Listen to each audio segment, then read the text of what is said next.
여호수아 14장이나 민수기 13장을 통해서 말씀을 계속 드리면서 찬양 예배 오후 시간으로 넘어가면서 우리 노년에는 고령이 되어가면서 우리는 어떤 젊음을 받아야 되고 어떤 젊음을 가지고 인생을 살아야 되는가를 말씀드리고, 오늘부터는 11시 그리고 9시 예배 때는 룻기서 말씀을 가지고 은혜를 받으며 하나님의 인도를 받기 원합니다.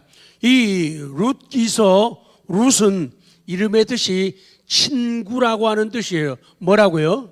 친구라는 뜻이에요. 정말로 성경을 보면 룻은 힘들고 어렵고 좌절할 수밖에 없는, 무너져 내릴 수밖에 없는 여인이었지만은 하나님의 친구가 되었고, 그리고 홀로 남은 늙은 시어머니 나오미에게 친구가 되었고, 그리고 주변 사람들에게 친구가 되고, 그리고 나중에 보아스를 신랑으로 만나면서 재혼을 하는 거잖아요. 재혼을 하면서 놀라운 일들이 벌어지고 놀라운 길들이 열려지는 것을 볼 수가 있어요. 그래서 이 룻은 이름처럼 친구의 모습으로 사명을 가지고 살아가는 정말로 아름다운, 행복한, 성공적인 여인인 것을 우리에게 보여줍니다. 그렇기 때문에 이 룻은 우리 교회에 대한 모형이고, 룻은 우리 신자들, 그러니까 내 모습인 걸 알아야 됩니다. 그래서 성경을 지금 읽고 설교를 들으면서 룻에 대한 모든 이야기는 누구 얘기다?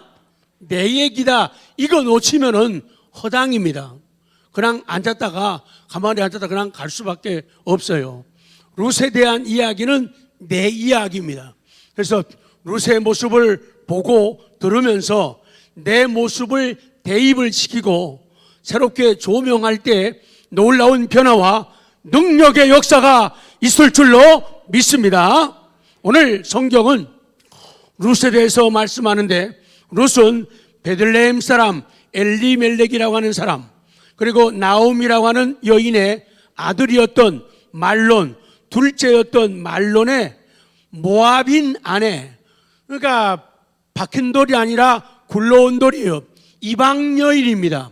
이방 여인인데 나중에 말씀드리지만은 이 보아스를 통해서 결혼해가지고 한 번 남편이 세상을 떠남으로 결혼에 실패한 것처럼 그렇게 보였지만은 결국에 이 룻은 다윗 왕을 그 대를 이어서 낳게 되고, 하나님이신 예수 그리스도가 사람의 몸을 입고 이 땅에 오시는데 이 가문을 통해서 오시게 된다는 놀라운 사실입니다. 그래서 성경은 그녀는 이방 여인이라고, 효성이 뭐하다고, 지극하다고, 근면성실하다고, 그리고 순종적인 여성이었다고 기록하고 있습니다. 우리 2장부터 시작하는데 1장에서는 룻이 모압 땅에서, 모압은 세상을 상징합니다. 모압에서, 세상에서 남편과 두 아들을 잃은 시어머니 나오미를 따라 베들레헴으로 하나님이 기억하시고 복 주시는 땅으로, 베들레헴 떡집으로 교회를 상징합니다. 베들레헴으로 돌아옵니다. 자, 첫 번째 중요한 말씀은 보아스의 밭으로 간 룻에 대한 말씀이에요. 2장 1절 보면은 나오미의 남편 엘리멜렉의 친족으로 유력한 자가 있으니 그의 이름은 보아스더라. 성경은 그렇게 말씀합니다. 유력한 자, 유력한 사람이란 말은요, 지체가 있는 사람. 보통 말할 때 저분은 지체가 있는 분이에요, 지체가 높은 분이에요, 그러겠죠. 지체라고 하는 말은 그 사람이 차지하고 있는 신분이나 지위가 있는 사람이다, 그 말씀이죠. 밑으로 쭉 내려갑니다. 두 번째, 나오미의 며느리 룻에 대해서 성경은 자세하게 언급하는데, 아까 말씀한 대로 이 룻의 모습은 내 모습이에요. 룻의 모습은 바로 네 모습이에요. 룻의 모습은 바로 우리들의 모습인데, 첫 번째, 나오미의 비참한 형편. 시아버지도 잃어버리고 남편도 잃어버리고 다 잃어버리고 가난하게 되고 찌들어가지고 가진 것 없이 다시금 고향으로 돌아오는 늙은 여인 나오미와 또 젊은 며느리 룻에 대한 모습, 정말로 비참한 형편입니다. 그러니 먹고 살기가 이 보통 문제가 아닙니다. 첫 번째는 이삭을 줍게 되는 룻의 모습.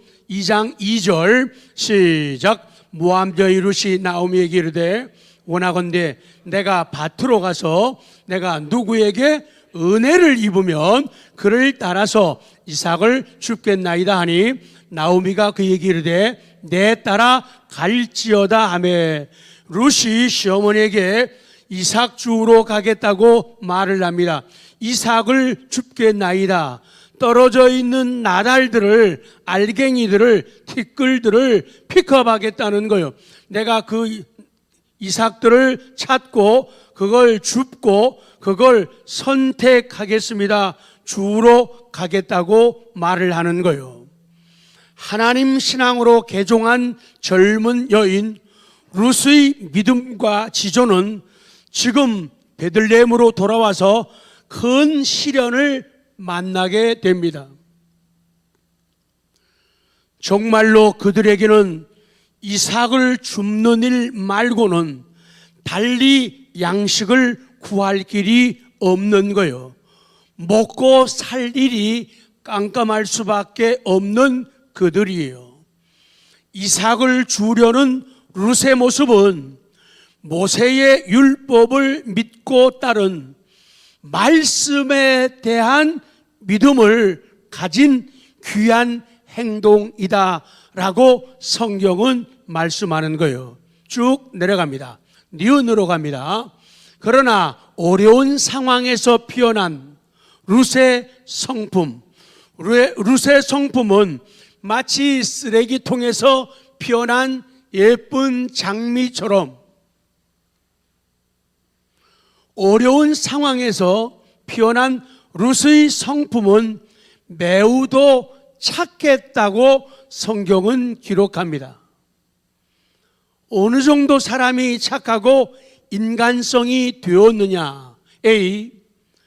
자기에게 주어지는 일, 이삭을 줍는 일이 은혜라고 깨닫는 거예요. 다시 말씀드리면은 없어가지고 가난해가지고 망해가지고 다른 먹고 살 길이 없어가지고 남의 밭에 가서 떨어져 있는 이삭을 줍는 그 일이지만은 이 룻이라는 젊은 지성인, 그 젊은 여인은 그걸 보면서 뭐 팔린다고 생각 안 해요? 경험이 있네요. 쪽팔린다고 생각을 안 하는 거예요. 이게 믿음이라는 게 지금 증명이 되고 있는 거예요. 딴 사람 같으면은 좀 배웠으면은, 좀 가졌으면은, 좀 지위가 있으면은 요 쪽 생각을 많이 하거든요. 창피해가지고. 나같이 지체가 높은 사람, 유력자가 어떻게 그런 일을 하겠냐고 그렇게 말을 하는데 이 여인은 그렇지를 않았다는 거예요. 일하는 것이 은혜라고 느끼는 거예요. 내가 이삭을 주우러 가는 게 뭐라고요? 은혜라는 거예요. 그리고 나를 인도하고 도와주는 분들은 내게 은혜를 베푸는 것이라고 생각하는 믿음의 여인이라는 거예요. 그래서 어려움 속에서도 이삭을 줍겠다고 밭으로 달려가는 룻의 모습과 이삭을 줍게 되는 것이 은혜를 입는 것이라고 말하는 그녀의 신앙은 우리들에게 큰 감동과 용기를 주고 있다, 그 말씀이에요. 일하는 것이, 이삭을 줍는 것이 은혜를 입는 것이라고 고백하는 귀한 신앙, 착한 마음, 예쁜 입술의 여인이라는 거예요. 말을 참 이쁘게 해요. 그러니 입술이 이쁠 수밖에 없어요. 루즈를 뭘 바르느냐가 아니라 어떤 사고를 가지고 어떤 행동을 하고 어떤 입술을 움직이는가, 그것을 보고 하나님은 아름다운 입술이라고 말씀하는 거예요. 고난 중에, 기다렸죠? 시작. 고난 중에 하나님을 의지하는 태도는 고난 가운데서만 배울 수 있는 영적인 기술이다. 자, 그냥 맞다고만 얘기해요. 우리 삶이 요새 힘드시죠? 우리는 은혜로 힘든 분이 아무도 없습니다. 좀 어려운 일이 있으시죠? 이쪽도 없다고 얘기했습니다. 답답한 일이 있으신가요? 네, 없네요. 그러니 설교가 은혜가 안 되죠. 삶이 힘들다고 느끼는 게 정상이거든요. 우리의 길을 차단시키고 우리 하는 일 막으려는 세상과 악한 원수마귀의 계교가 많은데, 어렵지 않다고 말하는 것, 힘들지 않다고 말하는 것, 이거 아주 엄청난 문제라는 거예요. 내 속에서 마치 간경화가 딱딱한 현상이 시작되고 있는데도 인지하지 못하고 감각 기능이 떨어져 가지고 그냥 살아가는 사람들처럼, 조그만 현상 앞에서도 두려움과 긴장을 가지고 돌아보는 사람. 그래서 오늘날의 사람들은 정말로 지혜를 배우고 용감해지기 위해서는요, 병원 좀 자주 다니십시오. 병원 자주 안 가는 사람은 교만할 확률이 참 많아요. 약을 많이 잡수시기 바랍니다. 그래야지 약을 먹을 때마다 5가지 약을 먹으면 5번 기도하고 10번 약을 먹으면 10번 기도하거든요. 나는 이 약의 힘 아니면은 살 수가 없어. 나는 약의 힘 아니면은 견딜 수가 없어. 하나님이여, 약을 통해 은혜를 주옵소서. 이게 되어지는데, 건강한 사람들은 지가 잘나서 건강한 줄 알고 하나님의 은혜를 잘 구하지 않는 거예요. 뻔뻔함을 가지고 아주 대담하게 인생을 살아간다는 거예요. 차라리 약함을 깨닫고 어려움을 깨닫게 될 때 우리들은 은혜를 구하고 하나님 앞에 영적인 지혜와 능력을 구하는 지혜로운 사람으로 살아갈 수가 있는 것이죠. 고난 중에 하나님을 의지하는 태도, 이 태도는 고난 가운데서만 배울 수 있는 영적인 기술이에요. 오늘 힘들고 어려운 인생을 살아가는 저와 여러분 모두들, 오늘 이 시간도 고난 가운데서만 배울 수 있는 영적인 기술을 배워가는 이 아침 되기를 원합니다. 그 기술을 배워가야 돼요. 그래야지 어려울 때 우리를 넉넉하게 이겨낼 수가 있어요. 여러분, 이 룻이 살았던 시대가 어떤 시대인가? 룻이 살았던 시대는 그렇게 만만하고 그렇게 편한 세상이 아니었죠. 오늘 룻기서 찾았는데 1장 1절을 봅니다. 시작. 다시요. 그러니까 토요일날 일찍 주무시라니까요. 늦게 주무시니까 오늘 바빠가지고 아침을 못 먹었잖아요. 힘이 없잖아요. 1장 1절 시작.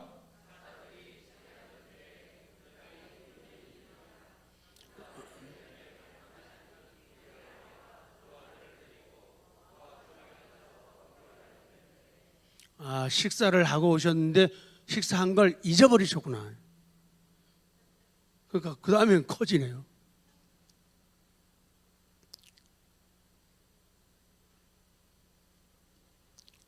사사들이 치리하던 때, 사사시대예요. 사사시대가 어떤 세상이냐? 사사기 21장 25절 시작.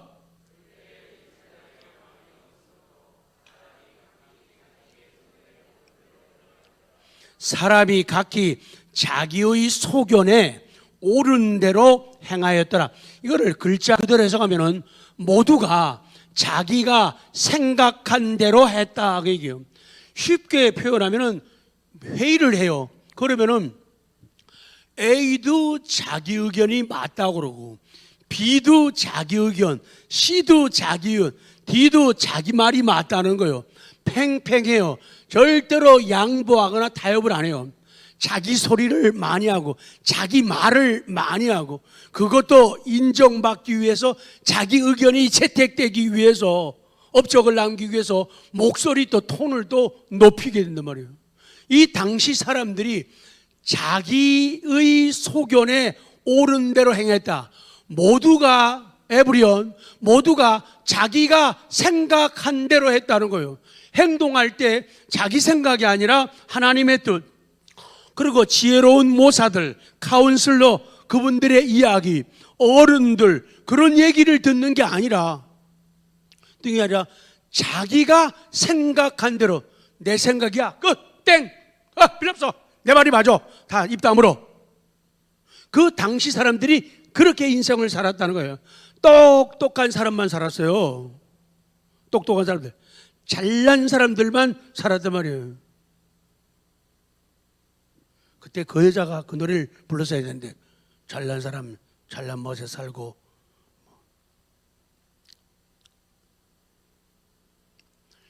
자기가 생각한 대로 했다. 자기가 맞다고, 자기가 적합하다고, 자기가 알맞은 거라고, 자기가 안성맞춤이라고, 자기가 어울리는 생각이라고 생각하면은 다 그거를 주장하고, 이 연사 강력하게 외치는 바입니다. 요딴 짓을 하면서 살았다는 거예요. 그러니 재미가 있었을까요? 재미없죠. 잘난 사람들하고 있으면 되게 힘들죠. 하나님의 율법은요, 이 룻이 밭에 나가서 이삭을 줍는다, 이거 보통 일 아니에요. 보십시오. 이삭을 줍는 거는 보통 믿음이 아니에요. 룻은 하나님의 율법을 기억하고 있어요. 하나님의 말씀이 뭐라고 말씀했는가를 그녀는 기억하고 있는 거예요.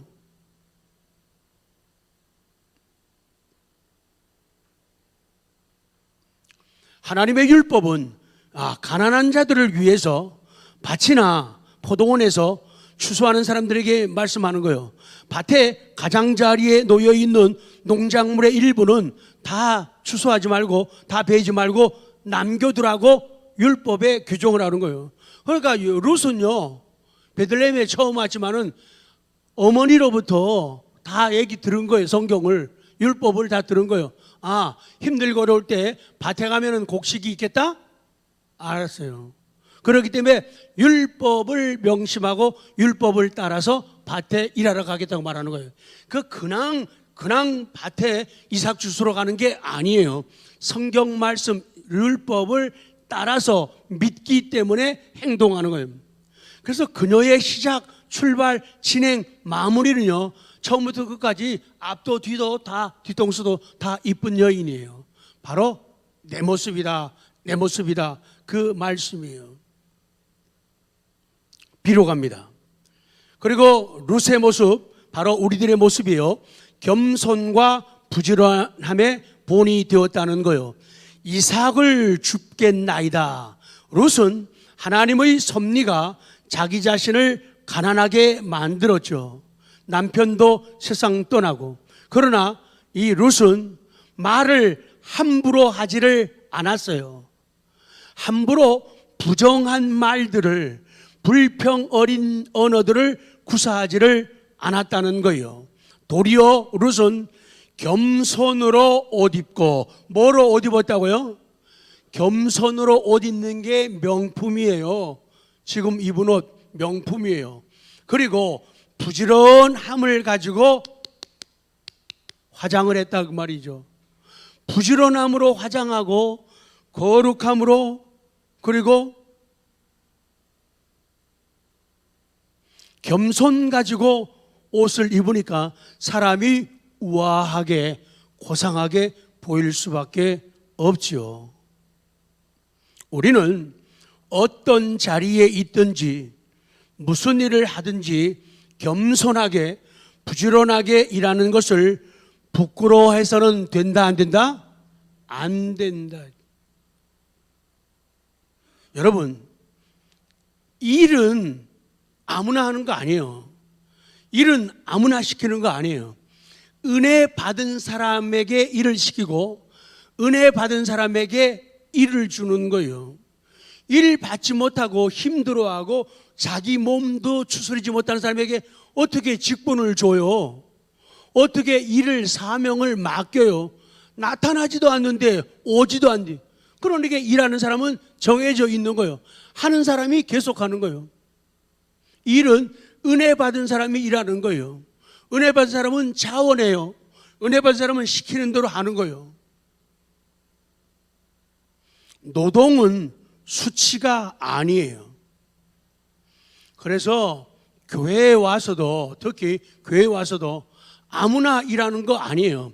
은혜 받은 사람이 일하는 거예요. 아무나 청소하나요, 교회? 이거 아무나 못해요. 여러분 보십시오. 자기 자신 봐도 그렇고 옆 사람을 보십시오. 믿은 지 1년, 5년, 10년 돼도요, 교회 청소 안 하는 사람 많아요. 못하는 사람들 대다 많아요. 왜? 은혜 받아야 가능한 일이에요. 내가 세상에서 그래도 사회에서 좀 괜찮은 사람인데 내가 좀 배우고 가방줄이 좀 긴데 내가 돈도 좀 있거든. 사회적으로 유력 인사거든. 근데 내가 교회에서 대접받고 사람들이 상처를 줘야지 내가 무슨 뭐 청소하라고 나보고? 나 이딴 교회 싫어. 나보고 밥하라고? 나 밥하는 사람 두고 사는 사람이야. 이거 은혜 받지 않으면 절대로 못할 일들이에요. 은혜 받아야만이 일할 수 있는 거예요. 설거지 구정물에다가 손 아무나 담그나요? 못 담가요. 한 번은 할 수 있어요. 두 번은 할 수 있어요. 꾸준히 절대로 못합니다. 화장실 청소요. 나는 그 젊은 구역 7구역에서 화장실 청소하는 거 보면서 너무 놀랐어요. 젊은 엄마 아빠들이 화장실 청소하는데 자기 화장실보다 더 깨끗하게 박박 밀어요. 놀랐어요. 그거 은혜 아니면은 못하는 일들이에요. 그렇지 않은 사람 보고 화장실 청소했다면은 그러면 화를 내면서 가요. 자, 교회가 여기밖에 없냐? 안 하고도 충분히 나 대접받을 수 있거든. 요새 세상이, 요새 교회가 그렇게 흘러갑니다.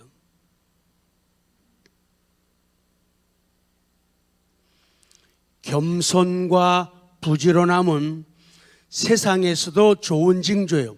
사랑받기에 딱 어울리는 사람, 존경받기에, 상급받기에 딱 어울리는 징조가 겸손과 부지런함이에요.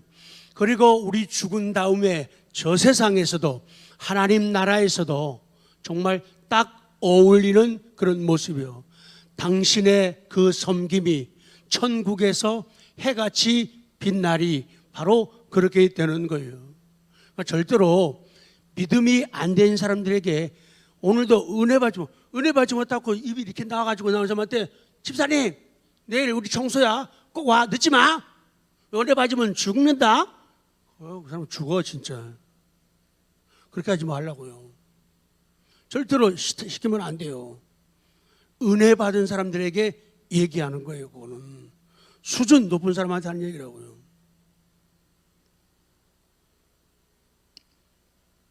사랑하는 성도 여러분, 시어머니에게 효도하던 그 착함과 부지런함을 나타내는 룻의 모습은 어디서 왔을까? 바로 믿음에서 왔다는 거예요. 믿음에서. 나 룻은 한빛은 지태영이는 자기 이름이에요. 나 룻은 시작. 나 룻은 한빛은 지태영이는 걱정할 필요가 없다. 왜냐? 나를 보내시는 그분이 지시해 주실 것이므로 나는 그분이 원하시는 곳이면 기꺼이 어디든지 간다. 그분이 그곳에 나와 함께 가시리라는 것을 알기 때문이다. 룻은요, 모압을 떠나올 때부터 이스라엘의 하나님이 자기를 혹 죽이신다 해도 자기는 하나님을 믿으며 결코 하나님을 버리지 않겠다고 어머니를 따르겠다고 고백을 했어요. 어려운 길을 떠나면서도 믿음으로 시작하는 거예요. 믿음으로 출발하는 거예요. 자, 성경 룻기서 1장 16절, 저 물 좀 마시고 같이 가기 위하면 16절 시작. 룻이 이르되 어머니를 떠나며 어머니를 따르지 말고 돌아가라 강권하지 마옵소서. 어머니께서 가시는 곳에 나도 가고 어머니께서 머무시는 곳에서 나도 머물겠나이다. 어머니의 백성이 나의 백성이 되고 어머니의 하나님이 나의 하나님이 되시리니 어머니께서 죽으시는 곳에서 나도 죽어 거기 묻힐 것이라. 만일 내가 죽는 일 외에 어머니를 떠나면 여호와께서 내게 벌을 내리시고 더 내리시기를 원하나이다 하는지라. 이 룻이라는 젊은 여인은 모압을 세상을 떠나면서 교회를 향하면서 하나님의 첫 초신자가 되어가지고 따르면서 믿음으로 출발하고 시작하는 모습을 보여주고 있어요. 그 다음 시 룻의 모습, 나의 모습입니다. 하나님의 섭리를 의지하는 룻이다. 하나님의 섭리를 의지하는 작은 A, 내가 밭으로 가서 내가 누구에게 은혜를 입으면 그를 따라서 이삭을 줍겠나이다. 그때 룻은요 정말로 어디로 가야 할지 누구에게 물어야 할지를 몰랐어요. 그러나 룻은 하나님의 섭리를 의지했습니다. 자기가 믿는 하나님께서 하나님의 위대한 섭리를 통해 자기에게 호의를 베풀 사람, 누군가를 만나게 해주실 거라고 믿고 기대를 하고 있었다는 거예요. 밭에 나가기도 전에, 이삭을 줍는 현장에 가기도 전에 하나님의 은혜를 기다리는, 하나님의 섭리를 의지하는 여인이었다는 거예요. 그런 믿음이 바로 룻의 믿음이고 바로 나의 믿음이라는 거예요. 말이 씨가 된다. 시작. 말이 복이 된다. 시작. 그렇습니다. 말이 씨가 되고 말이 복이 됩니다. 어떤 믿음으로 어떤 긍정적인 언어를 사용하는가에 따라 모든 것이 달라지는 거예요. 부정적인 사람은 부정적인 생각이 꽉 차 있기 때문에 보는 것이 부정적으로만 보이는 거예요. 부정적인 생각으로 꽉 차 있기 때문에 들리는 것이 부정적인 것으로만 들리는 거예요. 그러니까 부정적으로 말하게 되고 부정적으로 행동할 수밖에 없죠. 그 부정의 결과는 답이 뻔하다는 거예요. 말이 뭐가 된다? 씨가 된다는 거예요. 그러나 말이 복이 된다. 그 말씀이요. 자, 작은 비입니다. 끝나가는데 룻 보아스의 밭에 이르다. 3절 시작. 룻이 가서 베는 자를 따라 밭에서 이삭을 줍는데 우연히 엘리멜렉의 친족 보아스의 밭에 이르렀더라. 아멘. 보아스의 밭에 이르렀더라. 그러죠. 요거를 제가 영어 성경 찾아 쉽게 그거를 글자 그대로 읽으면 이렇게 돼요. 그녀는 보아스에게 속하는 밭에서 일하는 자신을 우연히 발견했다. 그래요. 그냥 정보를 듣고 소스를 듣고 그 밭으로 간 게 아니에요. 이삭을 주우면서 계속 하다 보니까 간 곳이 보아스의 밭이었다. 그 얘기예요. 그녀는 보아스에게 속하는 밭에서 일하는 자신을 우연히 발견했다. 제가 친절하게 she found 과거죠. 이 find라는 게 여러분 영어 찾으면 괄호 열고 우연히 하고 괄호 닫아요. 우연히 찾다 이렇게 나와요. 성경 도청을 하면 일반 영어 사전에서도 그렇게 얘기해요. 우연히 찾게 되었다는 거예요. 고의적으로 알고 정보를 통해서 그 밭에 간 게 아니란 말이죠. 자기는 우연히 간 것 같은데 하나님이 그 길을 인도하셔가지고 보아스를 만나게 됐다는 거예요. 놀라운 하나님의 섭리예요. 그래서 결론은 그거예요. 웨스트민스터 신앙고백 제5장 섭리에 관하여 1조 섭리의 의미. 자, 같이 갑니다. 자, 너무 좀 시작. 만물의 위대한 창조자 하나님께서는 모든 피조물들과 그들의 언행 심사를 보존하시고 감독하시고 처리하시고 통치하시되 가장 큰 것에부터 가장 작은 것에 이르기까지 그렇게 하신다. 그리고 그의 가장 지혜롭고 거룩한 섭리에 의하여 그의 무오한 예지와 그 자신의 의지의 자유롭고 불변하는 결정을 따라서 하신다. 이로써 그의 지혜, 능력, 공의, 선하심 그리고 자비의 영광을 찬미하도록 만드신다. 그렇게 말씀하는 거예요. 우리 국어사전에는 이렇게 정의합니다. 섭리란 세상의 모든 것을 다스리는 하나님의 뜻. 그래서 섭리란 하나님께서 자신의 모든 창조물과 그들의 모든 행동을, 요건 새벽 큐티 때 한 거예요. 섭리란 하나님께서 자신의 모든 창조물과 그들의 모든 행동을 가장 거룩하고 지혜롭고 능력 있게 보존하시며 다스리시는 일, 그것을 섭리라고 한다.